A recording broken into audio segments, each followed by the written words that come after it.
Hello, അസ്സലാമു അലൈക്കും. എല്ലാവർക്കും സുഖാണെന്ന് വിശ്വസിക്കുന്നു.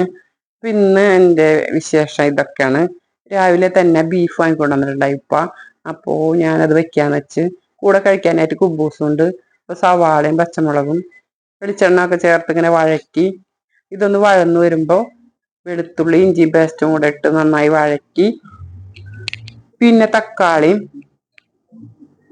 നമ്മുടെ മുളക് പൊടിയും മഞ്ഞപ്പൊടിയും ഗരം മസാലയും കുരുമുളക് പൊടിയും ഒക്കെ വറുത്ത് വെച്ചിട്ടുണ്ടായിരുന്നു, അതും കൂടെ ചേർത്ത് നന്നായി വഴന്നതിന് ശേഷം മാത്രം നമ്മൾ ഇതിലേക്ക് ഇറച്ചി ഇടുള്ളൂ. ഇറച്ചി ഞാൻ ഉപ്പും സ്വർക്കയും ഒക്കെ ഇട്ട് കഴുകി വൃത്തിയാക്കി കുക്കറിലേക്ക് ഇട്ട് മുളക് പൊടിയും ഉപ്പ് പൊടിയും മഞ്ഞപ്പൊടിയും ചേർത്ത് നന്നായി തിരുമ്മി വേവിക്കാൻ വെച്ചിട്ടുണ്ട്.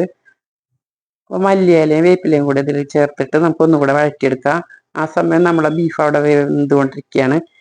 അപ്പോൾ ഞാൻ 15 മിനിറ്റ് സിമ്മിലിട്ടൊന്ന് വേവിക്കുക. ആദ്യം ഫുൾ വിസിലിൽ വിസിൽ വരുത്തും, ബാക്കി പിന്നെ സിമ്മിലിട്ടിട്ട് 15 മിനിറ്റ് കൊണ്ട് വേവിച്ചെടുക്കും. അപ്പോൾ നന്നായി വെന്ത് കിട്ടും. നിങ്ങൾ ഇതുപോലെയാണോ ബീഫ് വെക്കലും എന്നൊക്കെ കമൻറ്റിൽ അറിയിക്കുക. ഞാനിങ്ങനെ എന്നും കമൻറ്റിൽ അറിയിക്കാന്ന് പറയുള്ളൂ, ആരും ഒന്നും കമൻറ്റ് ചെയ്യാറില്ല. ഇതൊക്കെയാണ് ഇന്നത്തെ രാവിലത്തെ എൻ്റെ വിശേഷം. ഇതുപോലെ നിങ്ങളും കറി വെച്ച് നോക്കുക. ഈ കോമ്പിനേഷൻ നിങ്ങൾക്ക് ഇഷ്ടമാണെങ്കിൽ പറയാം. ഇനി മറ്റൊരു വീഡിയോ ആയിട്ട് ഇൻഷാ അല്ലാ.